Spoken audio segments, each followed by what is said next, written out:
E ainda sobre a porta, louvado seja o nome do Senhor. Veja que tudo aponta para Jesus. Nós sabemos que o homem fora do jardim do Éden, ele se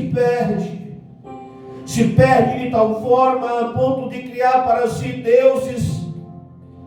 Louvado seja o nome do Senhor. E Deus, ele tira Abraão do meio da sua parentela, do meio de uma terra de idolatria. O homem estava corrompido. O homem enxergava Deus agora em um pedaço de barro, em um pedaço de madeira, feito por mãos humanas. Havia se distanciado de Deus. Louvado seja o nome do Senhor. O homem havia se afastado de Deus outra vez, havia desistido de Deus e havia criado para si deuses. Mas Deus, ele olha, ele encontra Abraão, ele chama Abraão e faz promessas. Deus, ele faz promessa a Abraão. Louvado seja o nome do Senhor. E Deus tira Abraão do meio da sua parentela. E nós sabemos que Abraão, louvado seja o nome do Senhor, ele não sai dali perfeito. Abraão sai com algumas desobediências, levando alguns dos seus parentes. Abraão sai ali ainda no costume da mentira, e no Egito ele mente para tentar salvar a sua vida. Preferiu mentir ao invés de confiar em Deus, porque achava que seria morto, porque a sua esposa era uma mulher bonita e poderia ser cobiçada pelo rei, e naquela época o rei poderia matá-lo para tomar a sua esposa para si.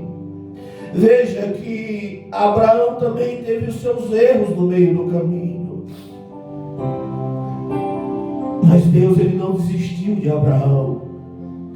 Abraão não foi perfeito em toda a sua fé, em toda a sua caminhada, mas sendo ele o pai da fé, a sua fé ela foi sendo aperfeiçoada. Louvado seja o nome do Senhor, a ponto de Deus pedir o seu filho da promessa, o filho da velhice como sacrifício.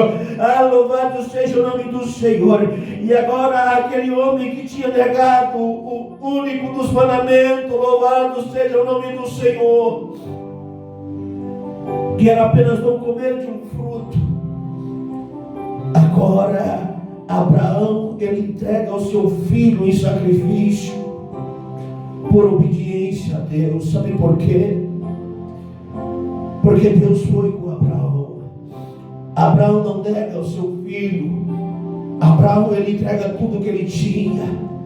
Louvado seja o nome do Senhor. E Deus, ele se agrada da vida de Abraão. Abraão gera Isaac, Isaac gera Jacó, e aí vem Israel. Nós sabemos que Israel tem os seus momentos de obediência e desobediência. Como eu disse no início dessa mensagem, ora obedece, ora desobedece. Ora perto de Deus, outra hora distante do Senhor. Mas a todo tempo o Senhor estava lá. A todo tempo que Israel pecava, havia um castigo, porque é certo que quando pecamos há consequência. Mas sempre que Israel se voltava para Deus, a porta continuava aberta. Deixa eu te dizer uma coisa: você vai colher as consequências do teu pecado, mas a salvação, ela continua de pé. Louvado seja o nome do Senhor. As promessas, elas continuam de pé. As consequências veio na vida de Adão e Eva. As consequências vieram sobre Israel. E vem também sobre a minha e sobre a tua vida. Mas maior é o que está conosco. Louvado seja o nome do Senhor.